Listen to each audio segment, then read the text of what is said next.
आदरणीय दर्शकहरू, यतिखेर हामी देशकै एउटा प्रमुखता रहेको भगवान श्री राम, त्यसै गरी माता सीता, लक्ष्मण र हनुमानको रथ रोहणको कार्यक्रम भइरहेको छ। यो दृश्य तपाईलाई हामीले देखाइरहेका छौँ। सम्माननीय प्रधानमन्त्रीको निजी निवास रहेको बालुवाटारबाट हामी तपाईलाई यो दृश्य देखाइरहेका छौँ। असंख्य कलश यात्राका साथ भव्य र उत्साहमय ढङ्गबाट चितवन जिल्लाको ठोरीस्थित अयोध्यामा भगवान श्री रामको जन्मभूमि भनिएको ठाउँमा लानका लागि तयार गरेका यी रथहरू जुन नेपाल प्रहरीले र सशस्त्र प्रहरी बलले विशिष्ट प्रकारले सजाइएको छ, भगवान श्री रामलाई विराजमान गराइएको छ भने अर्को रथमा भगवान श्री रामका भाइ, प्रिय भाइ लक्ष्मणलाई विराजमान गराएको छ। यसैगरी जगतजननी माता सीतालाई अर्को विशेष तयार गरिएको रथमा विराजमान गरिएको छ।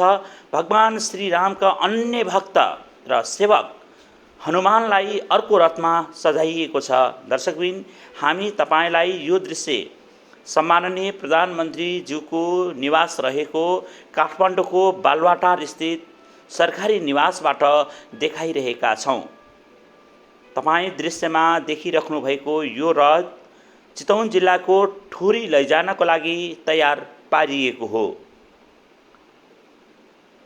दर्शकहरू, देख्नु भएको छ यहाँ मूर्तिहरू कसरी राखिएको छ। यी हुन् भगवान श्रीरामका अनन्य भक्त हनुमानको मूर्ति, जसको हामी तपाईलाई विशेष गरी कसरी पुर्याइयो त पुर्याइँदैछ भन्ने विषयको यो रिपोर्ट आज हामी तपाईहरूको बीचमा प्रसारण गर्न गइरहेका छौँ। तपाईहरूलाई हामीले दृश्यमा देखाइरहेका छौँ। यहाँले देखिराख्नु भएको होला भगवान श्री राम विराजमान हुनुहुन्छ। अनि हामी तपाईलाई अर्को दृश्यमा देखाइरहेका छौँ जगतजननी माता सीता, उहाँ विराजमान हुनुहुन्छ यो रथमा। अर्को रथ रहेको छ भगवान श्री रामका प्रिय भाइ लक्ष्मण र माता लक्ष्मीका प्रिय देवर लक्ष्मण जो हुनुहुन्छ, उहाँ सीताका देवर लक्ष्मणको छ। नेपाली सेना, नेपाल प्रहरीले यो सैनिक ब्यान्ड तपाईले देख्नुभएको छ। परम्परागत रूपमा नेपाली सेनाको ब्यान्ड पनि छ। सम्माननीय प्रधानमन्त्री श्री केपी शर्मा ओली ज्यूले अहिले यो तपाईले देखिराख्नु भएको छ ब्राह्मणहरूलाई दक्षिणा दिइराख्नु भएको छ। हेर्नुस् त, कम्युनिस्टले धर्म मान्दैनन् भन्नेहरूका लागि यो ज्वलन्त एउटा प्रमाणित हो कि कम्युनिस्ट भन्दैमा हुँदैन। मनैदेखि धर्मप्रतिको विश्वास भए कसको के पो लाग्छ। साँच्चै आज सम्माननीय प्रधानमन्त्रीले एउटा आँट गर्नुभएको छ। होला भोलिका दिनमा यसका विषयमा अनेक तर्क र वितर्क आउन सक्ला, अनेक विषयहरू उठ्न सक्लान्, राजनीतिक रूपमा यसले ठुलो प्रभाव पर्न सक्ला। तर राष्ट्रियता, नेपाल र नेपालीका लागि सम्माननीय प्रधानमन्त्रीबाट गरिएको यो कदम आफैमा महत्त्वपूर्ण छ। प्रधानमन्त्री राष्ट्रिय रूपमा, राष्ट्र नायकका रूपमा आफूलाई स्थापित गर्न, धर्मका नायकका रूपमा स्थित हुन नेपालको इतिहासमा आजसम्म नभएको, नगरिएको अथवा नखोजिएको विषय जुन चितवन जिल्लाको माडेस्थित अयोध्या राम मन्दिरमा जुन किसिमले भगवान श्री राम, यसै गरी माता सीता, लक्ष्मण, यसै गरी हनुमानको मूर्ति लाने जुन स्थापना गर्ने आँट सम्माननीय प्रधानमन्त्री केपी शर्मा ओलीले गर्नुभएको छ, यो इतिहासले भोलिका दिनमा अवश्य मूल्याङ्कन गर्नेछ। प्रधानमन्त्रीको यो अदम्य साहस भन्नुपर्छ हो। यात्राका क्रममा यी चिजहरूलाई यी आयोजकको रूपमा नेपाल सरकार संस्कृति, पर्यटन तथा नागरिक उड्डयन मन्त्रालय रहेको छ भने यसका विशेष गरी यसको समन्वयकारीको भूमिकामा पशुपति क्षेत्र विकास कोष र नेपाल सरकारका तत्सम्बन्धी रहेका अन्य सरकारी निकायहरूका अलावा विश्व हिन्दू युवा सङ्घ अन्तर्राष्ट्रिय समिति पनि आयोजकको रूपमा रहेको बेहोरा सबैमा अवगत गराउन चाहन्छौँ। हामीले तपाईलाई जे देखौँ त्यही दृश्य अवलोकन गराइरहेका छौँ। हुन त यदाकदा विभिन्न तर्कहरू पनि आएका छन् कि भारतको अयोध्या अब ओझेलमा पर्ने हो कि भारतको अयोध्यामा यी चिज कि यी साधु सन्तले नबुझेका होलान्, त्यसैले त साधु सन्त यहाँ यसरी उल्लेखनीय मात्रामा उपस्थित हुनुहुन्छ। धर्मका द्वाई दिएर छिमेकीलाई खुसी पार्नेहरूको लागि त मुटु हल्लिएको हुनसक्छ, तर आफ्नै स्वधर्मप्रतिको अभियान, सनातन धर्म, संस्कृति, संस्कार र परम्परा अनि नेपाल भूमिमै विभिन्न धर्म र धर्म भगवानहरूको जन्म भएको भन्ने कुरालाई भने अबका दिनमा प्रमाणित रूपमा आएको छ। हुन त हेर्नुहोस्, महाभारत रामायण जस्ताका रचनाकार वाल्मीकिको जन्म भएको यो भूमि साँच्चै विशिष्ट छ। साधु सन्तले भरिएको छ पाशुपत क्षेत्र भनिन्थ्यो भने आज हामीले बालुवाटारको यही दृश्य तपाईहरूलाई देखाइरहेका छौँ। दृश्यमा तपाईले देखिराख्नु भएको साधुहरूको उल्लेखनीय मात्रामा उपस्थिति रहेको छ। धेरै साधुहरूले प्रधानमन्त्रीमा आफ्ना गुनासो राख्न पनि भ्याएका थिए। विशेष गरी यो कार्यमा रथमा जाने, जो रथको चारवटा रथका दायाँ बायाँ बस्नुहुने नेपाली सेनाका ती जसले व्रत बसेर आउनुभएको थियो उहाँहरूलाई पनि दक्षिणा दिइएको थियो र दक्षिणा पाउने यो अवसर उहाँहरूले सही रूपमा सदुपयोग गर्नुभएको पनि देखिएको छ। दर्शकबिन, हामी यो बालुवाटारको दृश्य देखाइरहेका छौँ। सनातन इतिहासमा एउटा उल्लेखनीय इतिहास रचिएको छ, त्यसमा अत्युक्ति नहोला। विश्व हिन्दू युवा सङ्घ अन्तर्राष्ट्रिय समितिका तपाईले देखिराख्नु भएको छ पहेँलो रङका साथीहरू, असङ्ख्य साथीहरू उपस्थित हुनुहुन्छ, जसलाई नेपाली सेनाको राष्ट्रिय सेवा दलले पूर्णता साथ दिएको छ र त्यहाँबाट पनि झन्डै 2 दर्जनभन्दा बढी राष्ट्रिय सेवा दलका जुन क्याडेटहरू आएका छन्, उनीहरूको पनि विश्व हिन्दू युवा सङ्घ अन्तर्राष्ट्रिय समितिलाई सहयोग छ। सम्माननीय प्रधानमन्त्री केपी शर्मा ओलीबाट बालुवाटारमा यो गरिरहेको धार्मिक दृश्यहरू तपाईहरूलाई जस्ताको त्यस्तै प्रस्तुत गरिरहेका छौँ। आज भगवान श्री राम नवमीको पावनको अघिल्लो दिन हामीले यो प्रस्तुतिहरूको बीचमा त्यहाँबाट नभएर यो हरेक गतिविधि तपाईहरूको बीचमा राखिरहेका छौँ, जसले हेर्नुहोस् त आज नाकै मुनि धक्का लागेको छ। जसले गणतान्त्रिक नेपालको संविधान जारी गरिरहँदा सुभाषचन्द्र नेवाङ नेपालको सभामुख हुनुहुन्थ्यो। सभामुखले धर्मनिरपेक्षता घोषणा गरेको आज नाकको चाल लगाएर उनी उपस्थित भएर रामको भगवान पूजा गर्न केपी शर्मा ओलीले बाध्य पार्नुभएको यो दृश्य तपाईँ हेर्न लायक हुनुहुन्छ। आज लाग्दै होला सुभाषचन्द्र नेवाङलाई मैले गल्ती गरेँ, भगवानको अगाडि उनले सोचिरहेका होलान् मैले गल्ती गरेँ, मलाई क्षमा पाऊँ पनि भनिरहेको हुनसक्छ। त्यसैले त उनलाई इसाईको एउटा तर्क दिन्थे, तर आज उनी जसरी भए पनि प्रधानमन्त्रीको अगाडि उभिएका छन्। प्रधानमन्त्रीले सकी नसकी रथलाई ठेल्नु भएको यो दृश्य देखाइरहेका छौँ। हामी तपाईलाई हरेक दृश्यहरू देखाइरहेका छौँ। यी वृद्ध अवस्थामा पुग्नुभएका प्रधानमन्त्रीले रथ ठेलेर बालुवाटारको गेटसम्म पुर्याउँदै हुनुभएको दृश्य पनि तपाईहरूलाई देखाइरहेका छौँ। हो दर्शकबिन, बालुवाटारबाट अब यो रथयात्रा प्रारम्भ भएको छ।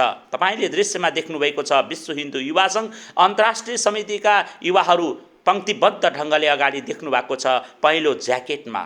हो, हुनसक्छ सनातन धर्म, संस्कृति, संस्कार र परम्पराका यी रीतिरिवाजहरूमा हरेक गतिविधिहरूमा विश्व हिन्दू युवा सङ्घ खरो रूपमा प्रस्तुत हुने गर्छ। राष्ट्रियता नै सबभन्दा मूल हो। धर्म र संस्कार, संस्कृति, सनातन परम्परा नेपालीहरूको आफ्नै मौलिकता हुन्छ। मैले कसैलाई छिमेकीसँग गुहार्नुभन्दा मेरै धर्मप्रतिको गर्व छ भन्ने कुरा रहेको युवा सङ्घले जोड गरेको समेत युवा सङ्घ सूत्रले हामी संवाददाताहरूलाई बताउनु भएको छ। हामी तपाईलाई रथयात्रा शुभारम्भ भएको र सम्माननीय प्रधानमन्त्रीले रथलाई यो विधिपूर्वक विदा गरिरहेको दृश्य बालुवाटार क्षेत्रबाट देखाइरहेका छौँ। प्रधानमन्त्रीज्यू बालुवाटारको मूल गेटसम्म आएर, जुन प्रधानमन्त्री निवासको 3 नम्बर गेट भनिन्छ, त्यो गेटसम्म पनि प्रधानमन्त्रीज्यू आउनुभएको छ। प्रधानमन्त्रीले रथ ठेल्दै हुनुहुन्छ। हेर्नुहोस् त, सायदै तपाईले कल्पना गर्नुभएको होला कम्युनिस्ट प्रधानमन्त्रीले यति धेरै धर्म मानेको इतिहासको पहिलो हुन सक्छ। हुन त सम्माननीय प्रधानमन्त्री केपी शर्मा ओलीले पशुपतिनाथमा पनि उहाँले जुन रहेको त्यो पशुपतिनाथमा लागि सुनको जलरी राख्ने कार्यमा पनि नेपाल सरकारको तर्फबाट 30 करोड रुपियाँ प्रदान गर्नुभएका कम्युनिस्ट प्रधानमन्त्रीले भगवान श्रीरामको जन्मभूमि अयोध्या चितवनमा मूर्ति स्थापना गर्ने कार्यमा पनि सरकार स्पष्ट रूपमा उपस्थित भएको छ। संस्कृति, पर्यटन तथा नागरिक उड्डयन मन्त्री भानुभक्त ढकाल यात्राको क्रममा काठमाडौँदेखि चितौनसम्म उहाँ सँगसँगै रहेको हामीले दृश्यमा देख्न सक्छौँ। दर्शकबिन, अहिले यो बालुवाटारको दृश्य तपाईलाई हामी देखाइरहेका छौँ।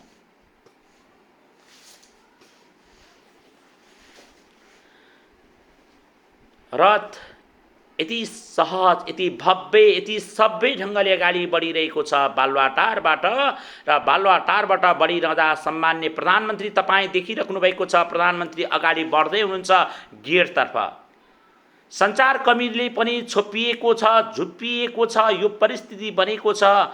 र तपाईसँग यसमा यस कार्यमा सञ्चारकर्मीहरू पनि काठमाडौँदेखि चितौनको अयोध्यासम्म जानका लागि तमतमार भएर क्यामेराले घेरिनु भएको छ। प्रधानमन्त्रीज्यू अहिले गेटतर्फ आउँदै हुनुहुन्छ।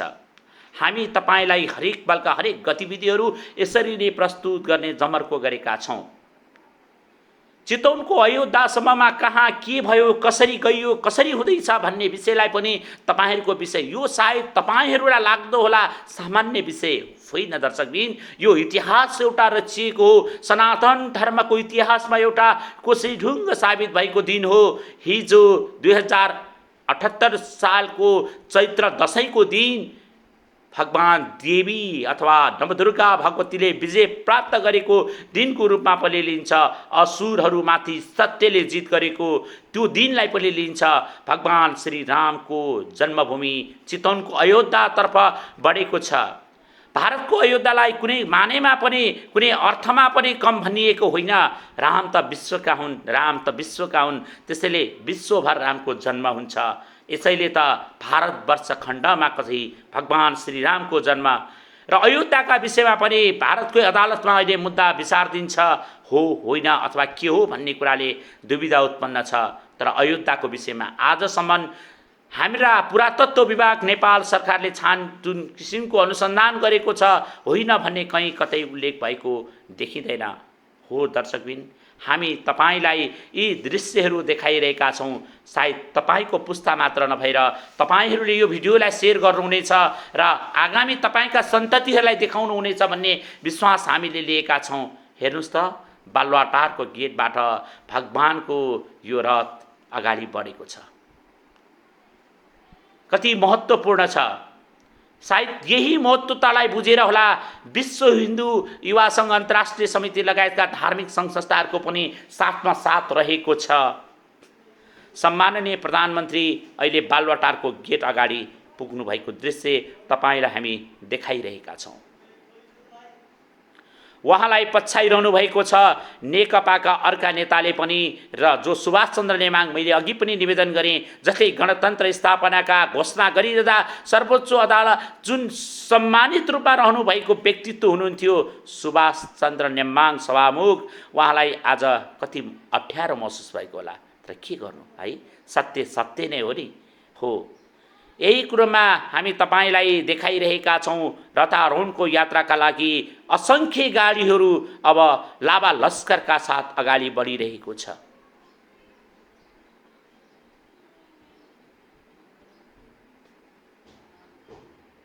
दृश्यमा देख्न सक्नुहुन्छ, यो यात्राको क्रममा हामीले देखाइरहेका छौँ। महाराजगञ्जतर्फ अहिले गाडीको लाभा लस्कर देख्न सक्नुहुन्छ।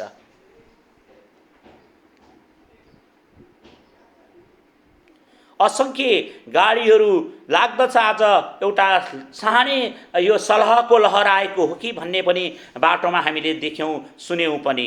किन यति धेरै धर्म मान्ने रहेछन् है, अब त धर्ममा केही हुन्छ भन्नेहरूले पनि सुने। सायदै इतिहासमा भन्नुपर्छ, यति धेरै लामो लस्करका साथ काठमाडौँदेखि चितौनसम्मको यात्रामा सबभन्दा अग्रपन्थीमा रहेको नेपाली सेना, त्यसको बीचमा रथहरू र त्यसलाई पछ्याइरहेको भागमा विश्व हिन्दू युवा सङ्घ अन्तर्राष्ट्रिय समिति, जसलाई धर्मको रूपमा परेदारको रूपमा प्रस्तुत गर्ने गाडीको रूपमा पनि देखियो। त्यसभन्दा पछाडि क्रमशः नेपाल प्रहरी, सशस्त्र प्रहरी बल, यसै गरी नेपाल सरकारका मान्य संस्कृति पर्यटन तथा नागरिक उड्डयन मन्त्री भानुभक्त ढकाल, अन्य व्यक्तित्वहरू पनि लाभा लस्करमा थिए। र काठमाडौँदेखि लाभा लस्करमा असङ्ख्य गाडीहरू थिए र यो पङ्क्ति, यो क्रम यसरी पछ्याइएको थियो। दर्शकबिन, हामी तपाईलाई यो पनि दृश्यमा देखाइरहेका छौँ।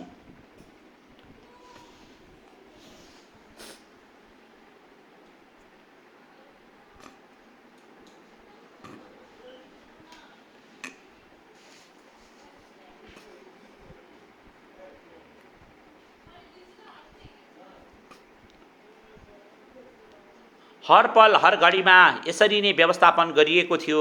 अघि पनि हामीले निवेदन गऱ्यौँ, जसलाई व्यवस्थापन गरिएको थियो विश्व हिन्दू युवा सङ्घ अन्तर्राष्ट्रिय समिति र यसलाई नेपाली सेनाको राष्ट्रिय सेवा दलले पनि उत्कृष्ट सेवा पुर्याइरहेको छ। तपाईँ दृश्यमा देख्नुहुन्छ राष्ट्रिय सेवा दलका युवाहरूले रथलाई सुरक्षा दिइरहेका छन्। समन्वयकारीको भूमिका विश्व हिन्दू युवा सङ्घले छेउबाट गरिरहेको दृश्यमा देख्नु सक्नुभएको छ। हरेक गतिविधि, हरेक पल, हरेक क्षण तपाईहरूलाई प्रस्तुत गर्दैछौँ। बाटोमा यसरी सीताराम शोभायात्रा, रथयात्रा भनिएको छ। गेटहरू निर्माण भएको छ, स्वागतद्वारले स्वागत गरिएको छ। यो साँच्चै हेर्न लायक थियो दर्शकबिन। हजारौँ हजार भक्तजनको समुपस्थितिमा सयौँ लाभा लस्कर गाडीहरूको साथमा चितौनसम्म पुग्न आँटियो ठाँटिएर उमेर पनि हेर्नुहोस् त, के युवा, के वयस्क, के वृद्धा सबैको उपस्थित छ। सम्माननीय राष्ट्रपति विद्यादेवी भण्डारीलाई भने यस अवसरमा पूजा गर्ने अवसर जुटेको देखिएन। राष्ट्रपतिज्यूको निवास अगाडिको यो दृश्य तपाईलाई देखाइरहेका छौँ। सम्माननीय राष्ट्रपतिज्यूको यो निवास अगाडि सम्पूर्ण सुरक्षाकर्मी पुग्दा, तर हेर्नुहोस् उहाँलाई त्यो अवसर नै जुटेन। त्यसैले त भनिन्छ भगवानको पूजा गर्न भगवानलाई बोलावट हुनुपर्छ। यो अवसर सायद राष्ट्रपति विद्यादेवी भण्डारीलाई नजुटेको पनि हुनसक्छ। हो, त्यसैले उहाँमा त्यो कमी महसुस भएको छ अथवा भगवानले उहाँलाई नरुचाएको पनि हुनसक्छ। खैर, यो कुरा पछि गरौँला, तर पनि यो यात्रा महत्त्वपूर्ण छ। हो दर्शकबिन, हामी तपाईलाई हर पल हर घडीको दृश्यहरू तपाईहरूको बीचमा सम्प्रेषण गर्न गइरहेका छौँ। यो इतिहासको एउटा कालखण्डको रूपमा इतिहासले वर्णन गर्नेछ। मैले अघि पनि निवेदन गरेँ, विश्व हिन्दू युवा सङ्घका के महिला, के युवा सबैले आफ्नो किसिमका भूमिका निर्वाह गरिरहनु भएको दृश्य हामी देखाइरहेका छौँ। नेपाली राष्ट्रिय पोसाकलाई पनि महत्त्व दिएको छ। नारीहरूले साडीमा आएर जसरी ओमको झन्डा र राष्ट्रिय झन्डा फरफराएको दृश्य तपाईलाई हामी देखाइरहेका छौँ। हो दर्शकबिन, हामी यी चिजहरूमा प्रतिबद्ध छौँ भनेर धार्मिक संस्थाहरू आइरहँदा सबैले गर्व गर्नुपर्छ। यदा कदा कारबाहीका कुरा पनि उठ्लान्। भोलिका दिनमा कारबाही कसले कसलाई गर्छ, इतिहासले वर्णन गर्छ भनेर युवा सङ्घ ढुक्क छ भनेर युवा सङ्घका प्रतिले संवाददाताहरूलाई भनिरहनु भएको छ। हो, हामी नेपाली हौँ, नेपालीमा गर्व गरौँ, नेपालीले नेपालीपनमा गर्व गरौँ। नेपालमै सनातन हिन्दू धर्मको जग बसेको छ। देवादिदेव श्री महादेवको वासस्थान रहेको पशुपतिनाथ विराजमान हुनुहुन्छ। अनि किन पो खोज्नु पर्यो? हो दर्शकबिन, हामी यी कुराहरूलाई पनि मनन गरेका छौँ, यी कुराहरूलाई पनि ध्यान दिएका छौँ भनेर बताइरहेका छन्। हामी तपाईलाई बालुवाटार अगाडिको यो दृश्य देखाइरहेका छौँ मात्र नभएर सम्माननीय राष्ट्रपति विद्यादेवी भण्डारीको सरकारी निवास रहेको शीतल निवास अगाडिको यो दृश्य देखाइरहेका छौँ। अब त्यहाँबाट शोभायात्रा अगाडि बढ्दैछ र चक्रपथतर्फ लाग्दैछ। मैले अघि पनि भने स्वागतद्वार भव्य बनेको छ, रौनक बनेको छ, भव्य सभ्य र शालीन ढङ्गले बढेको छ। साँच्चै अब जागेको छ। हामीले यस विषयमा विश्व हिन्दू युवा सङ्घ अन्तर्राष्ट्रिय समितिका महासचिव भरत प्रसाद गुरागाईसँग पनि सम्पर्क गरेका थियौँ। उहाँ भन्दै हुनुहुन्छ सनातन धर्मको जग बसेको छ। सनातन भगवान श्री रामको जन्मभूमि अयोध्या जाने आँट बढेको छ। बाटोको दृश्य हामी अब देखाउँदैछौँ। हेर्नुहोस् त, कति भव्यसँग स्वागत गरिएको छ। विश्व हिन्दू युवा सङ्घको गाडी तपाईँहरूले देखिराख्नु भएको छ। बसमा पनि विश्व हिन्दू युवा सङ्घले पुरापुर आइरहेका छन्। यो हामी तपाईँलाई देखाइरहेका छौँ। यो रहेको छ धादिङको पहिलो प्रवेशद्वार। मैले अघि पनि भने नेपाली सेनाको ब्यान्डको टोलीभन्दा अगाडि विश्व हिन्दू युवा सङ्घ छ। हामीले हर पल हर घडीका जानकारी यहाँहरूलाई दिइरहेका छौँ। हेर्नुहोस्, अपाङ्ग जसले व्हील चेयरमा बसेर भगवान श्री रामको जुन मूर्तिलाई स्वागत गरिरहेको दृश्य कति तपाईँको मन छुँदैन? हो, यो महादेव बेसी धादिङको विशेष गरी खानीखोला, महादेव बेसी टार, यसै गरी गजुरी विभिन्न ठाउँहरूमा भव्य स्वागत भएको छ। र नेपाली सेनाको ब्यारेक रहेको शिवदल गढ जुन रहेको छ, त्यहाँ दिवा भोजनको प्रबन्ध पनि नेपाली सेवा। हेर्नुहोस् त, स्थानीय जनताले कति भव्य स्वागत गरेका छन्। काठमाडौँमा बसेकाहरूका मुटु हल्लिएका छन्। अब कतै प्रभु रिसाउने पो हुन् कि भन्ने पनि लागेको हुनसक्छ। प्रभु रिसाएर के भयो, नेपाली हामीसँगै, नेपाली छौँ र पो धर्म छ, नेपाली रहेर पो धर्म छ। हो, यो कुरा बुझ्नुपर्छ। हेर्नुहोस् कति भव्य ढङ्गले स्वागत गरिएको छ, कति सभ्य ढङ्गले विश्व हिन्दू युवा सङ्घको यो धादिङमा पनि भव्य स्वागत गरिएको छ, खानी खोलामा स्वागत भएको छ विश्व हिन्दू युवा सङ्घ लगायतका धार्मिक सङ्घ संस्थाहरूले। यसै गरी गजुरीमा स्वागत भएको छ, महादेव बेसीमा स्वागत भएको छ। हेर्नुहोस् त, त्यसैले सङ्गठन काठमाडौँ मात्र छैन भन्ने कुरा रहेको कुरा महासचिव भरत गुरागाईको जोड रहेको छ। हामीले तपाईँलाई यी दृश्यहरू देखाइरहेका छौँ। अहिले हामी महादेव बेसी पुगेका छौँ।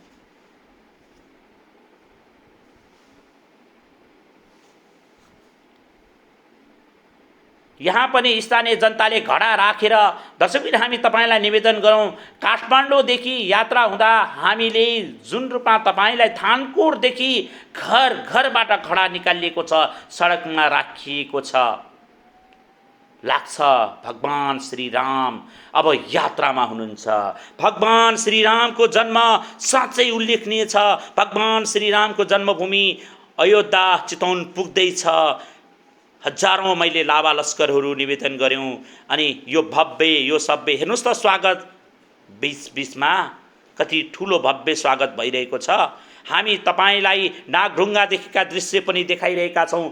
दर्शकबिन अब आगामी तपाईहरुसँग विशेष रूपमा हामी तपाईलाई चितवनमा पनि भव्य भएको छ। नेपाल सन्त समाजका अध्यक्ष श्री 1008 आत्मानन्द गिरिजी महाराज, ज्ञानन्द सरस्वती महाराज, रमानन्द श्री महाराज 1008 सबैले भव्य र सभ्य स्वागत गर्नुभएको छ। के उहाँहरूले धर्म बुझ्नु भएको छैन? के काठमाडौँ बुझ्ने मात्रले बुझ्छन्? त्यसैले त धर्मका व्यक्तिहरूले धार्मिक संस्थाको नेतृत्व गर्नुपर्छ भन्ने जोड रहेको पनि बताइएको छ। हेर्नुस् त कसरी भव्य स्वागत भएको छ। जनताहरू स्थानीय बाजा गाजा सहित भव्य स्वागतमा उत्रिनु भएको छ, जसका समन्वयकारी अघि नै हामीले निवेदन गर्यौं। विश्व हिन्दू युवा सङ्घ अन्तर्राष्ट्रिय समितिले आफ्ना जिल्ला कमिटीहरूलाई सक्रिय रूपमा अगाडि बढाएको छ। यसरी भव्य स्वागत गरिएको छ। अब त वैद्यहरू चेत्नुपर्छ भन्ने पनि छ। माननीय संस्कृति मन्त्री हिँडेर यात्रा गरिरहनु भएको छ। हामीले हरेक दृश्यहरू देखाइरहेका छौं। यो दृश्य देवघाट धामको हो। यो देवघाट धाममा पनि भव्य भएको छ र यहाँ तपाईले देखिरहनु भएको दृश्यमा अब यो विशेष गरी गलेश्वर महादेव स्थानमा लगेर रथलाई विराजमान गराइने भएको छ। अहिले रथ यात्रा यो देवघाट धाम पवित्र धाम पुगेको छ, जसलाई शोभा यात्राका साथ भित्राइदैछ।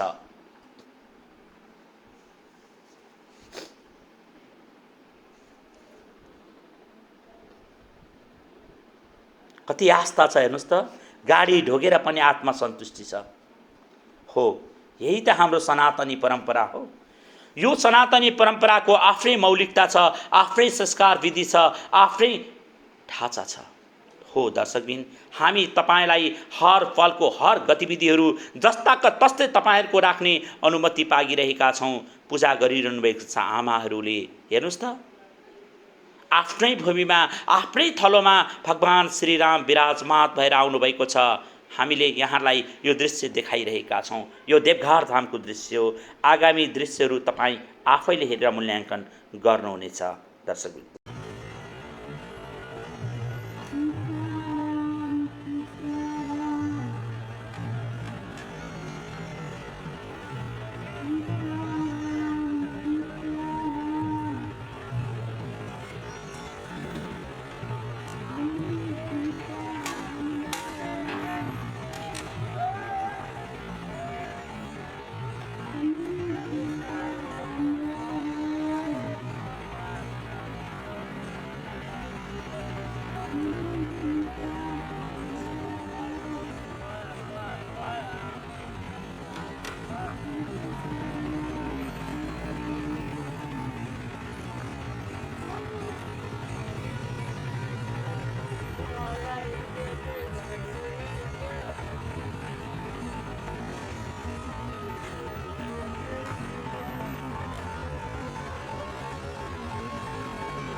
सुन्नु न ट्र्याक्टर ट्र्याक्टर त